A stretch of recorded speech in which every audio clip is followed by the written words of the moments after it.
అందరికీ జై శ్రీరామ్. సొంత అల్లుడు అత్తనైతే అతి కిరాతకంగా చంపాడు. రోజు రోజుకి కొంతమంది మనుషులైతే రాక్షసుల కన్నా దారుణంగా తయారైతుండ్రు. సొంత అత్తనే చంపాడు.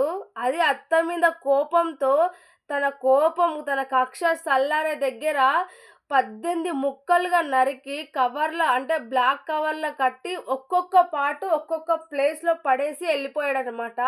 పోలీసులకు డౌట్ రావద్దు, ఎవరు ఎంక్వైరీ చేసినా కనిపియొద్దు అనేసి ఒక్కొక్క పార్ట్ ఒక్కొక్క ప్లేస్‌లో పడేశాడంట. ఈ దుర్మార్గునికి ఎలా చెయ్యిలొచ్చినాయో తెలీదు. అత్త మీద కోపం. ఆ కోపం ఎందుకంటే వాని పైన లేనిపోని మాటలన్నీ ఆళ్ళ కూతురుకు చెప్తుందంట.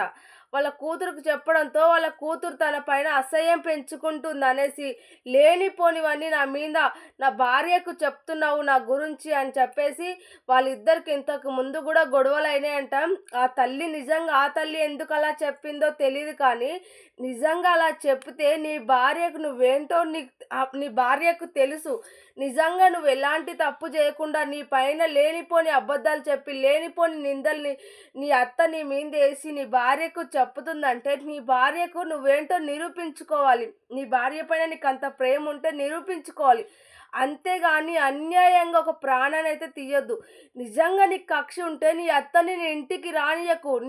నీ భార్యని నీ అత్తగారింటికి ఎళ్ళనీయకు. నీ దగ్గరనే పెట్టుకో. ఎందుకంటే లేనిపోని మాటలు చెప్పి మా ఇద్దరికి దూరం చేస్తుంది అని చెప్పి నీ భార్యకి అర్థమయ్యేటట్టు నువ్వేంటో నీ భార్యకి నిరూపించుకొని మీరిద్దరు హ్యాపీగా ఉండాలి. అంతేగాని ఇలా అన్యాయంగా ఒక ప్రాణాన్ని తీస్తే ఏ రోజుకైనా ఖచ్చితంగా శిక్ష అనేది మనిషికి ఉంటుంది.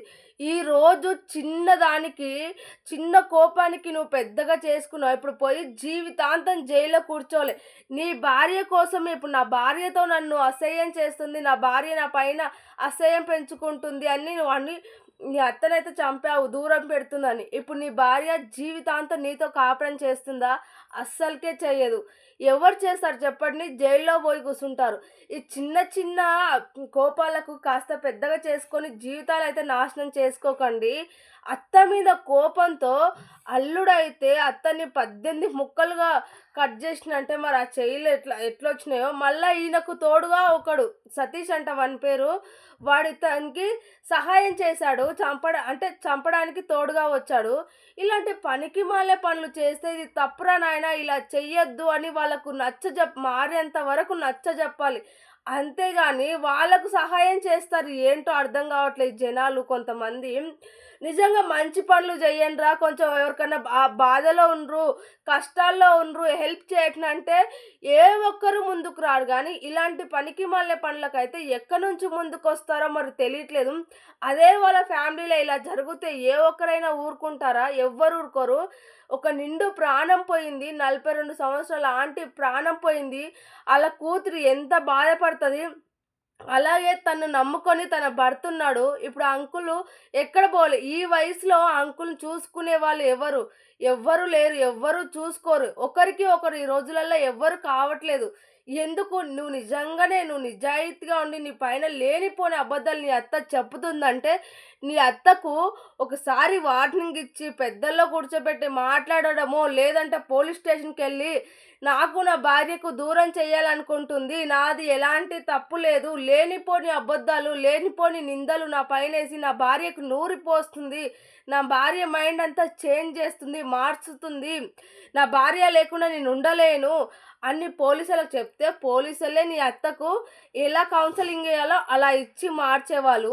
అంతేగాని అందులో ఎంతవరకు నిజమో, ఎంతవరకు అబద్ధమో తెలీదు కానీ, చిన్నపాటి కోపాన్ని పెట్టుకొని ఇప్పుడు నిండు ప్రాణాన్ని తీసేసినావు. పోయి జైల్లో కూర్చున్నావు. ఇప్పుడు నీ భార్యని ఎవరు చూసుకుంటారు? నీ భార్యతో ఎవరుంటారు? నువ్వు జైలు నుంచి తిరిగొస్తావేమో మళ్ళా ఇలాంటి వాళ్ళకి అసలు బెయిల్ ఇవ్వద్దు. ఒకవేళ జైలు నుంచి తిరిగొచ్చినాక నీ భార్య నీతో కాపురం చేస్తుందని గ్యారంటీ ఉందా ఏమన్నా? ఇలాంటి ఆవేశాలకు అస్సలు ఎళ్ళగూడదు.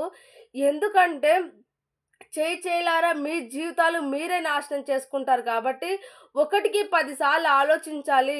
అరే! నా పైన లేనిపోని అబద్ధాలు చెప్తుంది మా అత్త. నేనేం చేయాలి? ఎలా చేస్తే బావుంటుంది? అని ఆలోచించి కరెక్ట్ ఆ డిసిషన్ తీసుకొని దానికి తగ్గట్లే చేయాలి కానీ, ఇలా ప్రాణాలు తీసేస్తే జీవితాలు నాశనం అవ్వడం తప్పించి ఎలాంటి ఉపయోగం లేదు. ఏం అసలింక రీజన్ అనేది ఏముండదనమాట. ఏముంటుంది చెప్పు? నీకేమన్నా అంటే నువ్వు ఇలాంటోని నిజాయితీ పరులని ఎవరైనా నిరూపిస్తారా? ఇంకా నువ్వు రాక్షసునివి, నువ్వు ఇంకా దుర్మార్గునివని ప్రతి ఒక్కరు నీ మొఖం మీద ఉంచడము, చెప్పులు తీసుకొని కొట్టడం తప్పించి ఏం వచ్చేది లేదు, పోయేది లేదనమాట. నిజంగానే నువ్వు అంత నిజాయితీ పరులాడు అంటే అంత మంచోనివి ఉండి నీ అత్త నిజంగానే నీ పైన అబద్ధాలు చెప్తే అదేదో నువ్వు నిరూపించుకోకుండా ఇంకా ఇలాంటి పనికిమాలిన పనులు చేసినావు. ఇలాంటి వాళ్ళకు నిజంగా ఎలాంటి శిక్షలు పడాలో కామెంట్ చేయండి.